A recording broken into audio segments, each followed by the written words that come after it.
We lit live. This is WBBC Chicago. Yeah. 77.3. Your hottest digital station. Now in digital HD sound. What's going out there, people in Radio Land? How you guys doing? It's the one and only DJ Malone, man. Chicago 77.3, the best place to be at on any day, really, man. Hey, yo, man, you're listening to me right now. We're live right now in the station, baby, and rocking and rolling. Houston, I'm not going to lie to you guys. You've really been doing good by me. I love this 74, 73, a guy from Chicago. I don't like it too hot. But I also am trying to get away from the cold. So we can deal with that as you may. With all this government shutdown coming up, I really want you guys to really, and this is a stocking treat. So I think you really want to, Christmas is coming along for all you guys out there who are real political, or even if you're not political, get in tune with this book, man, because I really think it gives you a deep perspective on everything. And I got the author with me right now, man. So go introduce yourself real quick.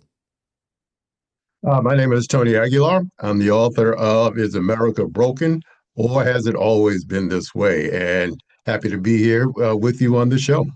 Man, Tony, man, this has been a pleasure talking to you, man. I'm happy that you're here. It's good to be here, particularly after last night and everything that's going on in the country. Yeah. I think the book does portray the country in a realistic way, but it also asks some very basic questions, because one of the reasons I wrote the book was because of a New York Times article that I read in early 2024, before Joe Biden left the election. And the article was entitled, "Why is Joe Biden Struggling?" And the answer was, because America is broken. And I decided to do the book based upon that, because I have a different take on why we are where we are.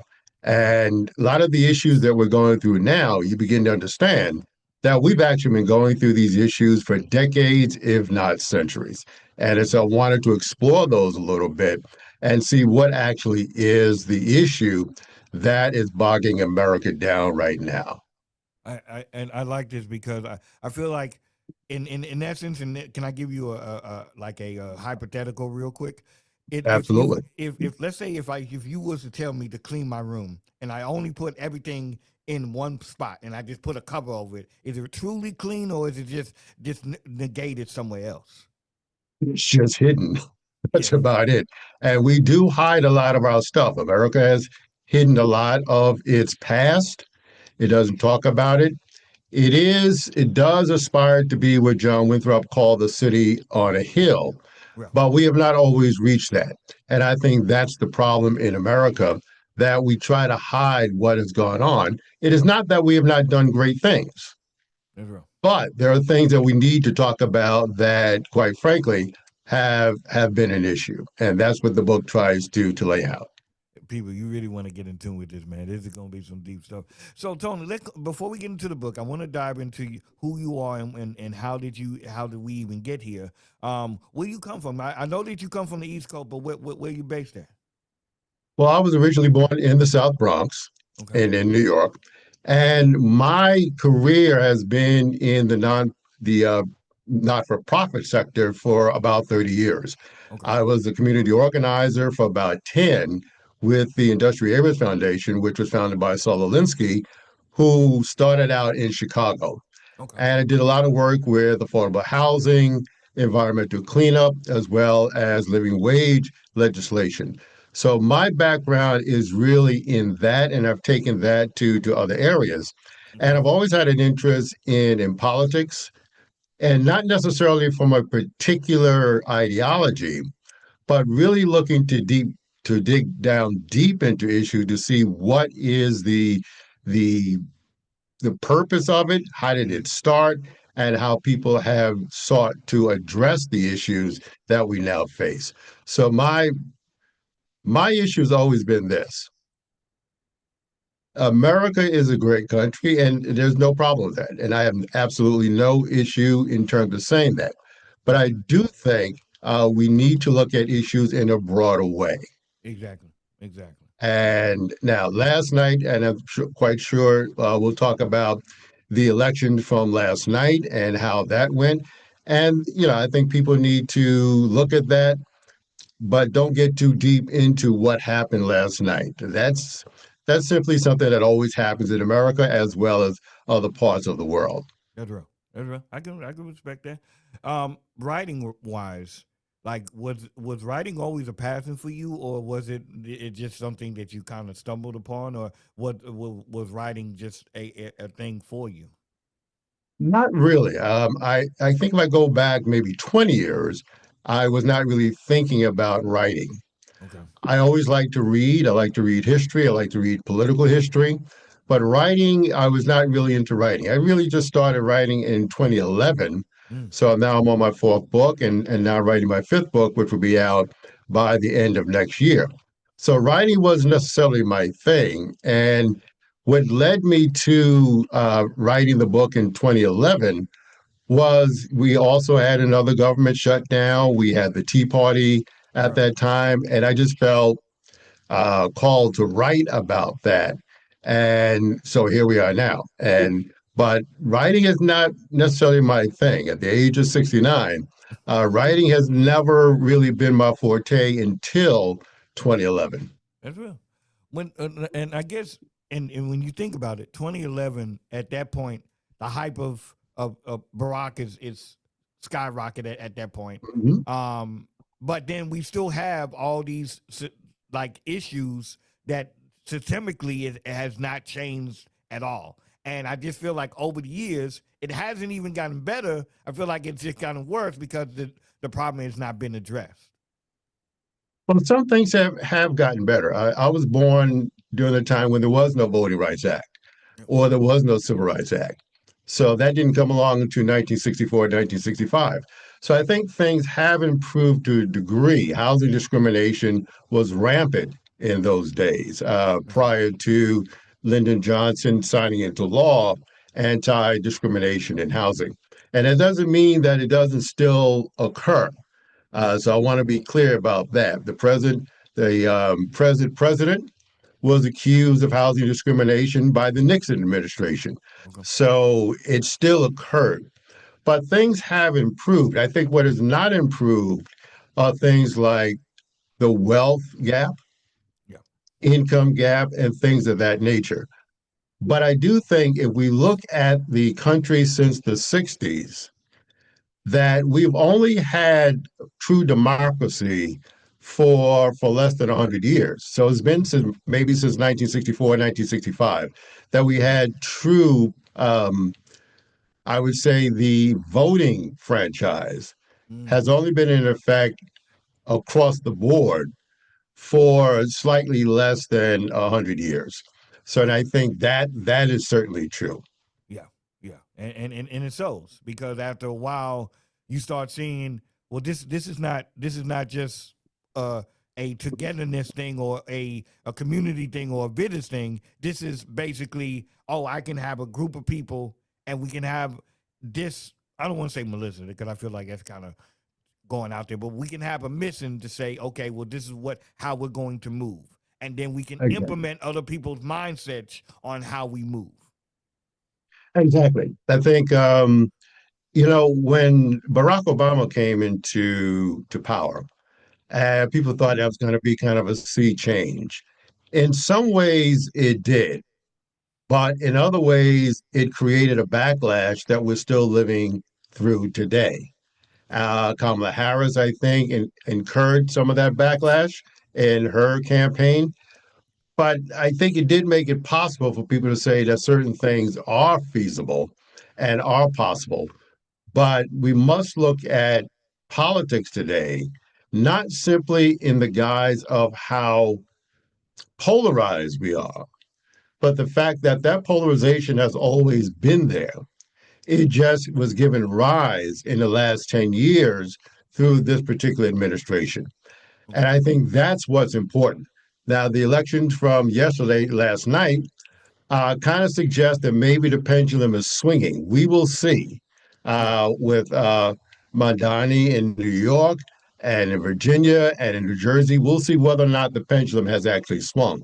Certainly with California and Prop 50, Yeah. that shows that people are angry and they do want to see change and they want to see a Democratic Party that actually fights for once in their life. I think too is and I'll say this from a person that, cause I'm 37, so I'm seeing it from a perspective of I've been here, but I also understand that there's history even way before me. But I also think too is I don't think a lot of people are there's a lot of doubt. So there's a lot of people who I don't believe in the system either way. You know what I'm saying? A lot of people don't feel like okay, well, it's not going to work for me because it doesn't help me on my day-to-day basis. So I think a lot of people have lost faith in either the government or government officials or certain thresholds that are they're supposed to help me in everything in which they may feel like it's broken. Well, I would say this. If you go back to 2016, when Hillary was running against Donald Trump, and a lot of people stayed home for exactly that reason. But then I would say to them, well, you stayed home, and Donald Trump got to appoint three Supreme Court justices.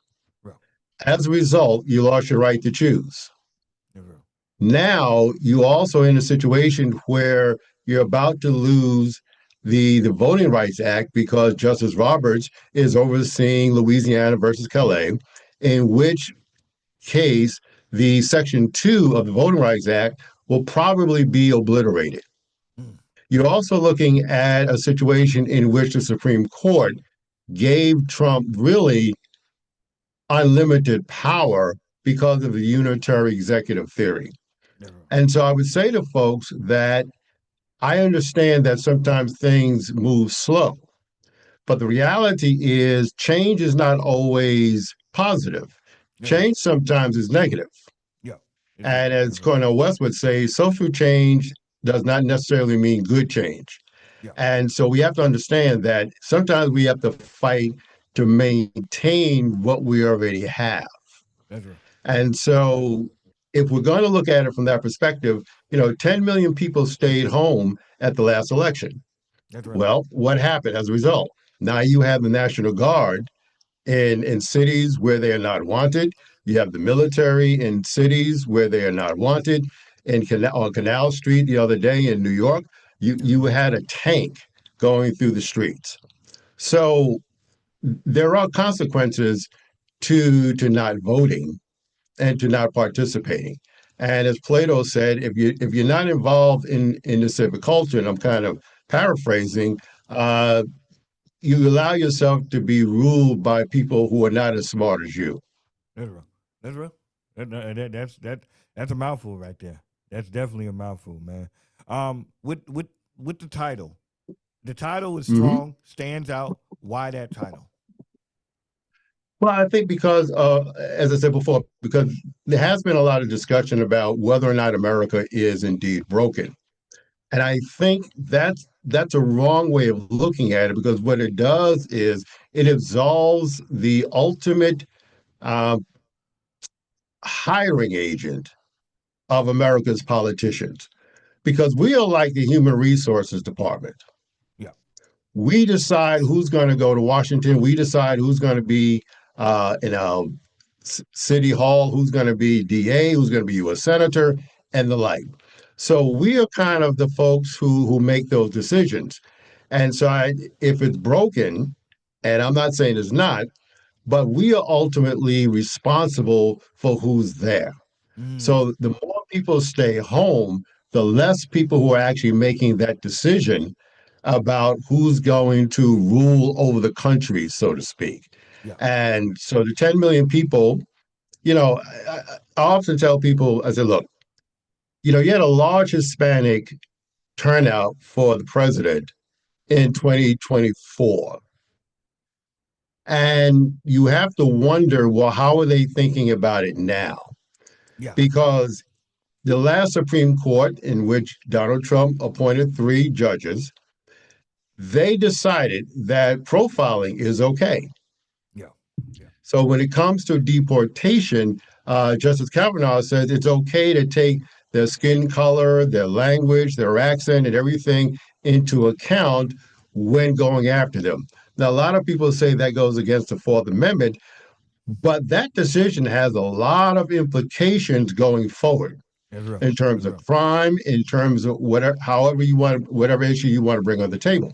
So again, I go back to the notion that it is not necessarily a broken system, but America has always been this way. We've always had this, Mm, you can call it schizophrenic sense about ourselves I get and that. who we are. Immigration, for example, has always been a bane in American history. Race has always been a bane in American history. Wealth That's real. discrepancy has always been a bane in American history. So I think we have to look at it from that perspective. It's always been this way. We Yeah, simply have not made the right decisions to, I wouldn't say right the ship, but perhaps that is the best way to describe it, I get. but to chart a different course for people. That's real. I think too is that we talked about this on the morning, so accountability. So I think we Hmm. also have to understand at a point we have to take accountability and say, okay, well, something has to change. I have to be the one to make that change, or we as the people have to be the one to say, okay, this has to change. Something has to move forward.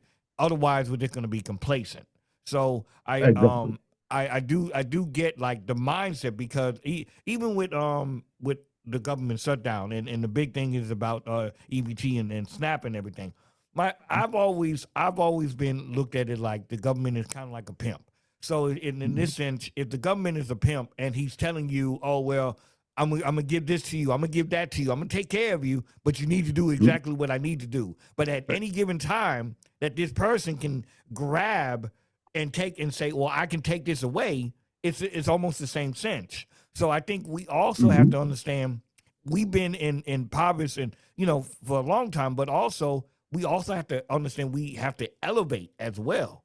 We can't just go Right. into welfare in 2000 in 2010 and then in Mhm. 2020 we're way far off and we're still in the welfare status. You get what I'm saying? So as a Exactly. person, you also want to say, okay, I want to elevate so that way I don't have to depend on one entity at any given time and they say, oh, we're going to change the way that we move and it doesn't affect you. Does that make sense? Mhm. It makes sense. And I think there needs to always be a strategy to move to the next level. So if you're on SNAP, how to move away from SNAP or any of the other issues. The problem comes down to this particular administration has decided to use this as a cudgel Yeah. against people. So you have 42 million people who are in need right now. Yeah. And so this has been used as a cudgel against them. And that has a moral aspect to it. And I Right. don't think it's simply political. There's a moral aspect to doing something like that. Right. So, but I do think there needs to be other strategies that enables people to move from where they are to where they want to be. Because right now, the That's right. nation feels that they can't get to the next level of what of what they believe they should be doing. A That's lot right. of people That's right. believe that they're falling behind right now. And so I think we do have to look at that. So you're absolutely right on that. Hey man, I just I think it is a mindset. And I do agree with you is that when in the long scheme of things, it's kind of already been implanted. Little things that the TV from politics, how people use wording and everything, all that comes into effect, man. So I'm glad that your book is teaching people or showing people, hey, look at it from this standpoint and everything. How many chapters do we have in the book? Uh, 13, Okay, okay, and with an epilogue that talk, and one of the chapters I have, we have met the enemy. I like that. And the enemy, quite frankly, is not any particular politician. The enemy, in many cases, is us. Yeah, I like that. I like And that. I think to the degree that we are complacent about things or apathetic about things leads to our own demise. That's real. That's real. So I do think that we need to really step back and really change how we look at our political lives and our civic lives. For example, Mandami in New York, Okay. charismatic figure, speaks well, and a lot of people saying he's the second coming of Barack Obama, which is all well and good. And I think charisma is good. The problem is, I don't think our politics should be run around charisma or who's the most exciting candidate. Exactly. I think we have a civic duty to just be out there, whether it's U.S. Senate, whether it's the president, whether it's the mayor, whether it's the local DA, whoever it is, the decisions we make will have profound effect on the quality of our life. Agreed. So I think we need to get away from who's the most exciting candidate and seek those who have a vision, Well, seek those who may be, quite frankly, boring. For example, the two candidates from New Jersey and Virginia were not being touted as the most exciting candidates, but they won. that's real. That's real. And that's a good thing. And I think we need to get away from this notion of, I don't feel anything from the candidate. They don't move me. Well, we're not going to a concert. We're Yep. looking Exactly. to elect people who are going to affect our day-to-day lives. Exactly. Exactly. And I also think too is that, what you're saying is a lot of people just focus in on the presidential election, but there's so Right. many other things that that will impact you more day by day. Your DAs, your senates, your local, your supremes. These are things that are going to affect you day by day. Who the judges, who's in the courtroom, the sheriffs, the head of the sheriff. All these things are incorporated. So I don't think a lot of people understand. They only see it from a presidential standpoint. Besides maybe like I just think it's not popularized enough to where okay, yeah, my local senate is this, my mayor is this, my judges are these judges. I don't think a lot of people go and take the time out to really understand who is it, who's the Supreme Court, or who's in the seats at even at your panels. You know what I'm saying? Like little small things. School districts are big. You know what I'm saying? Like people don't take time to realize that. Exactly. I think right now, as we are speaking right now, the Supreme Court is now meeting over whether or not the president has the right to implement tariffs. Mm. And that's a discussion that's going on right now, and people are appearing before the Supreme Court right now. Well, the problem with that is if he is allowed to have that, that cements the notion of the unitary executive theory, which essentially makes him the most powerful president ever. Yeah. And so we are headed back towards what the nation fought against 250 years ago, which is a king. Yeah. And so if we don't understand how the courts function, either on a national level or even on a local level, it can be the appellate court, um, small claims courts, whatever it may be, because anything that is created in the court is a precedent for a much broader rule to That's be right. implemented somewhere down the road. So I think we have to understand that, Yeah. and also understand that we need to be involved in all levels of government. And if Yeah. that means that we need to stand online for an hour, then we need to stand online for an hour. It's as simple as that. That's We right. all have that opportunity to do so. Now, I do think that we can make it easier for folks to vote. We can hold election day on a Saturday. That's right. We can make it a national holiday or federal holiday, which sometimes the presidential is. But we can do things to make it easier for people to vote as well. And I'm a big proponent of that. I like that. I like that. Those are great ideas right there, man. I wanted to ask you this, man, and I know we're talking about the America and everything.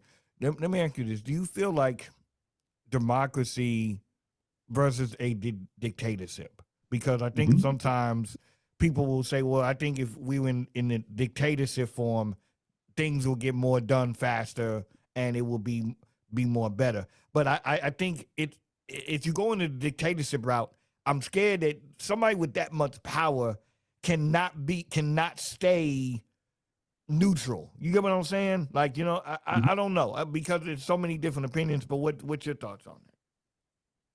Well, I think, that is a question that was raised by one of J.D. Vance's colleagues. and he had a panel discussion in New York last year where they talked about should we be a dictatorship or not, and he took the position that we should. And his mantra has been Americans need to get over their dislike of dictators.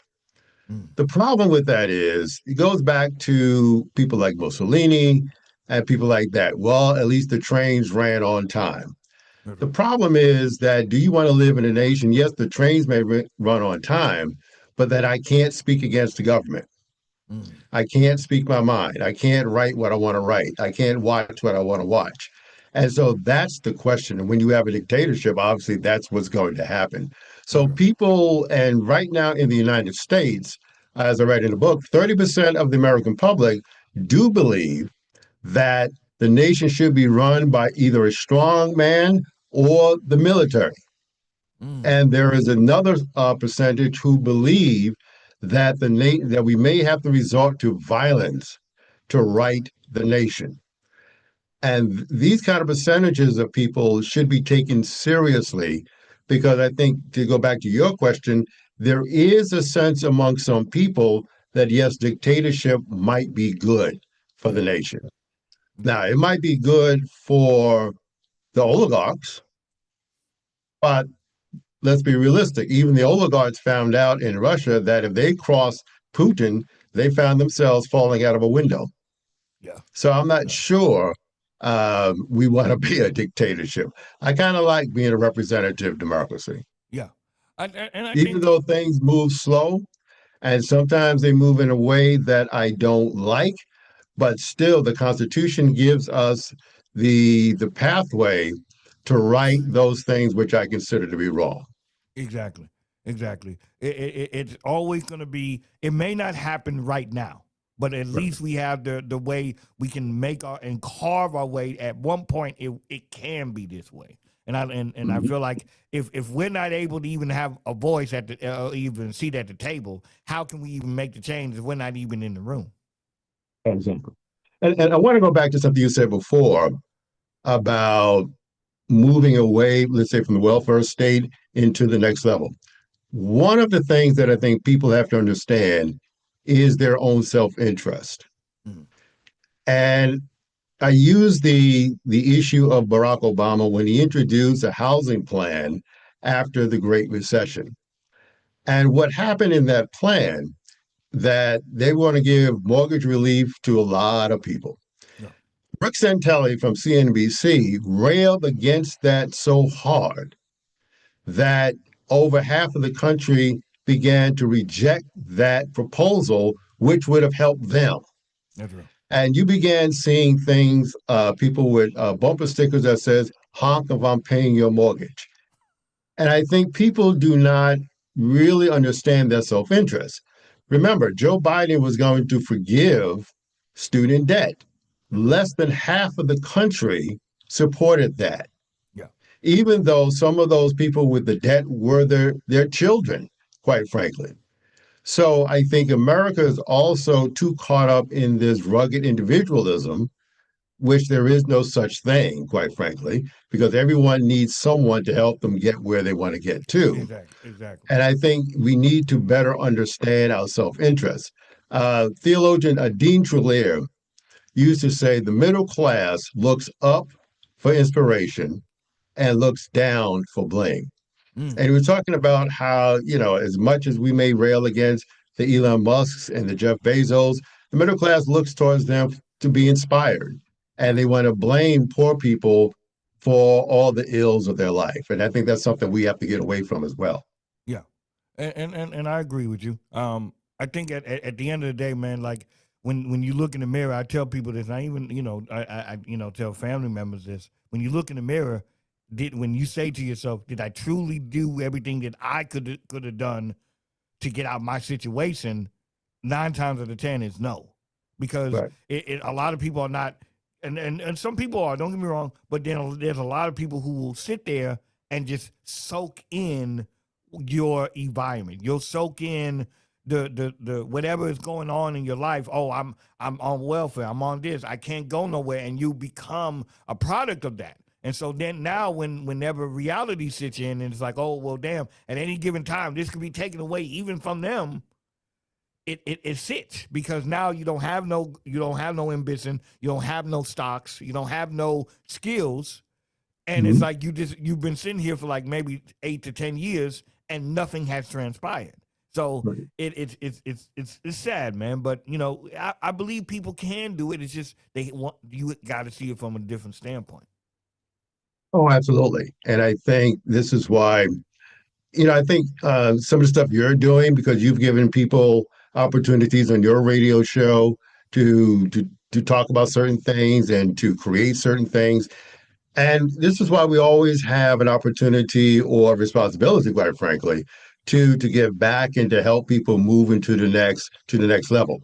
Because I think some of the things that people do not have is someone to, for lack of a better word, motivate them or whatever the case may be. Yeah. Because there's a lot of talent out there that has been unused and wasted. And I think we need to figure out how to untap that talent and let it thrive for the good of that person as well as for the good of the country. I like how you put this, man. Untapped. I like how you put that. That's a real good tool, Tony. Where can the people find the book at, man? Where's it at? You can find it on Amazon, and that'll be in paperback as well as Barnes and Noble and other retail as well, but primarily Amazon and Barnes and Noble. Big shout out to the Barnes and Nobles plug, man. That's hard to get into. Well, it's available in terms of an ebook.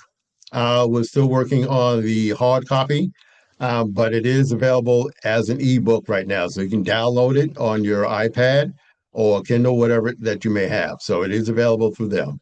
Have you done any book signings lately or anything on the works?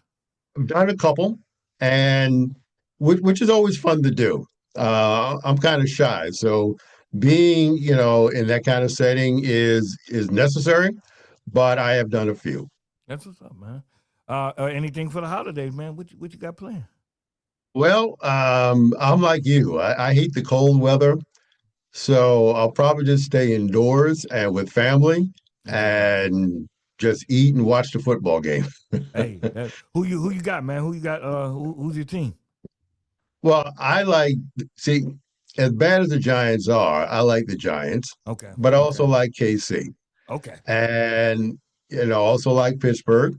Okay. And so those are three teams I like. And also I mean, America's team, Oh, boy. Dallas. I ain't mad at it, man. It's the Wonder Years team. It's the team that you want. It's the Rudy one. It's the Rudy. There you go. But I'm also, back at my son and I, we would always talk about who we're going to bet on. When Brady was playing, and my son used to say to me, I have just learned, even though he's retired now, he said, I've just learned not to bet against Brady. So back in those days, so it didn't matter who he was playing. I just didn't bet against him. Yeah. And right now, hopefully Mahomes. Okay. Yeah. I hope we'll get back in the Super Bowl. He's a great player, but we'll see what happens. I like my guy Lamar, man. Not gonna lie, man. There's something about Jackson, man, that he can make something happen, man. Yeah. Oh, absolutely. So, but we'll see, and we'll see what happens. That's what's up, man. As far as the book goes, man, have you thought about maybe even doing an auto book where you're speaking or something speaks on it for you, man? We have thought about that, and most likely we will, but it won't happen probably until maybe December. Okay. Maybe January. There'll be an audio book out, and so that'll be the next stage of this. And then what we might do, because things happen so fast with this administration, we might add an addendum to this book as well. Because since I finished the book, so many things have happened. We've been blowing up ships off of Venezuela. And so, the White House is being torn down. So many things have happened. It's like every day there's something new going on. Yeah. So we might add an addendum to to That'd the be cool. audio book. So we'll see how that goes. That'd be cool. I'll be interested to hear about that, man. Because it's like it's Yep. always like you said, it's always something going on. It's always something, man. Always. So With now this I know. president, there's always something going on. Oh, I'm like I said, man. I'm just here for the ride at this point. I said, yeah, you guys put them in. I'm here for the ride. It is what it is at this point. However it's gonna go, that's how it's gonna go. So, No. I know now. Is it now? We were talking before. Now, is this the fifth one, or you're writing the fifth one as we speak? Well, I'm getting ready to write the fifth one, and that's called "How Do You Know God Talked to You?" Okay. and which may be a little controversial. Um, so we'll see how that goes. I am a believer, so it's not a book about do you believe or not, but how do you know that God is actually talking to you? Yeah. Because we hear a lot of preachers say, God talked to me this morning and so forth and so on. Well, how do you know? That's right. So we're going to dig into that, and we're going to do some interviews with some pastors and things of that nature. But that'll be out probably by the end of 2026. Dope, dope. I'll be looking forward to that, man. Before you go, I wanted to ask you this, man. As a writer, and I've been asking people about this. As a writer, we have a business model, and you know, as an owner myself, we always have a business mission or a business model or whatever. What would be your business mission or your business statement that you would give out to people as a author? Well, as an author, in terms of nonfiction books, is to be open to the facts. Because I think you can write from a perspective that here's what I think, and I'm going to look for the things that prove that, Yes. as opposed to let's just see where the facts lead us. Mhm. And I think if we're talking about nonfiction. I think that's the most important thing to do That's right. because we are overwhelmed with so much disinformation. I think it's important that even if the information you find and the facts you find go against what you originally thought, it is your duty, quite frankly, to write it anyway. That's right. So I just tell people to be open to changing your mind That's right. about certain things or certain people. That's right. And you know, years ago, and I know I'll get blowback on this, Okay. but Barry Goldwater was always seen as an enemy of Mm. the African American community. But if you read deep into his biography, maybe not. Um, he's certain, he's more libertarian than conservative, That's right. but his wife ran the first Planned Parenthood office in Arizona. Yeah. He is pro LGBTQ community. And he, for a lot of years, supported civil rights until That's he right. ran for president. And he did that for political purposes, obviously. So that does not mean that I'm going to celebrate him and that he gets a holiday. Yeah. But it means that I can look at him perhaps a little differently than what the general narrative may be about him. Now, That's that does right. not That's right. suggest that everything he did was good and saintly and the like. But Yeah. sometimes I have to become more nuanced about certain issues and certain people. That's So right. if you're going to write a book, be open to certain things that you might not be aware of right now. That's real though. And I tell people this: the villain doesn't really, because with as society we have been taught good and bad. There is no Right. there is no in between. But a lot of times, sometimes the villain is not necessarily the villain within itself, but a villain just because of perspective. And Mhm. and and when I mean by that is kind of what you said. Is just a lot of times there is a story to unpack there on why this person is feeling the way that they feel, and Right. and sometimes we don't take the due justice enough to say, oh well, that person that I don't agree with this, or society says I don't agree with it. So if society says it, then it must be true. But Mhm. in all essence, sometimes that's really not what it is. Exactly. Exactly. And I think it's important to be open to that. It doesn't mean giving up your values or what you think is important, but it does expand your horizons. That's right. And I think part of writing has helped me to expand my horizons. It has not taken me away from my values or from loving history, but it does broaden you, and I think that's important. And I like that. And I feel like when you can see it from this standpoint and that standpoint, I feel like it becomes more better because then that creates empathy, that creates more understanding, that creates a lot of things where I can see it from all around perspective versus I only see it from this way down that way. Right. So I can And respect that's a problem. I do think now, if someone has a position that devalues you as a human being, somehow makes you a child of a lesser God, then I think you have to, stick to your guns, whatever the case may that's be. real. That's real. But even that, and I'm always recalling this story of how Shirley Chisholm, when George Wallace, the former governor of Alabama and staunch segregationist, was shot. Mm. And she took it upon herself to go see him in the hospital. And you can imagine Shirley Chisholm, this strong, proud woman, black woman, who went to see this white segregationist, and they talked. That's real. And several years later, Wallace changed, and he had an epiphany, and he did start to do things differently. So you never know. And so I think your point about engaging people and engaging other viewpoints, you never know where it can lead you. So That's real. I would ask people to be open to that. Does not mean you have to give your humanity in any sense of the word, but what are some of the other sides that people are concerned about? And there, Man, Tony. It's been a pleasure talking to you, bro. I really I really like talking to people who see him from a different light, and and people who are creative within their own spheres and everything. And I salute to you and everything of your movement, man. well, I appreciate it, and thanks for having me on the show. Yes, sir. Now, run down the links one more time so that way they can grab it. This is right before Christmas, man. Sure, they can go to Amazon Books and you just look up "Is America Broken?" or "Has It Always Been This Way?" and the book will come right up. It is also on Barnes and Noble.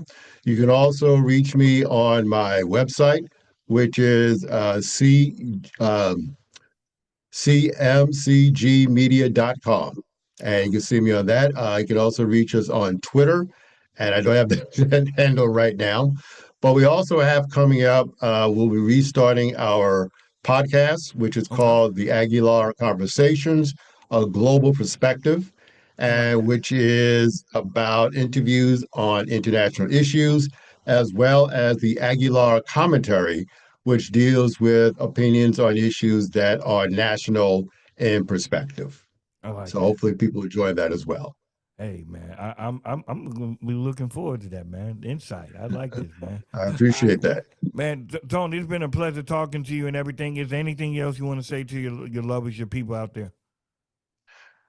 All that I would say to folks is be involved, whether in your neighborhood, be involved because the nation needs you. And don't think that politics doesn't matter. It does. And there's a reason why, if it didn't matter, people would not be working so hard to keep you from going to the polls. Go to the polls, get involved in whatever capacity you feel is worth it. Civic organizations, local congregations, just get involved. I like this. Get involved, people. Make sure you guys go grab the book, man. Is America Broken? It's out on Amazon and everything and Barnes and Noble. So make sure you guys go grab it and everything. Do it. Run the analytics up, please, and thank you, man. It's the one and only DJ Malone, Chicago 77.3. Tony, man, this has been a pleasure talking to you, man. Very much. Appreciate being here. Yes, sir. Chicago 77.3. We out. Wow. We lit live. This is WBBC Chicago. Yeah. 77.3. Your hottest digital station. Now in digital HD sound.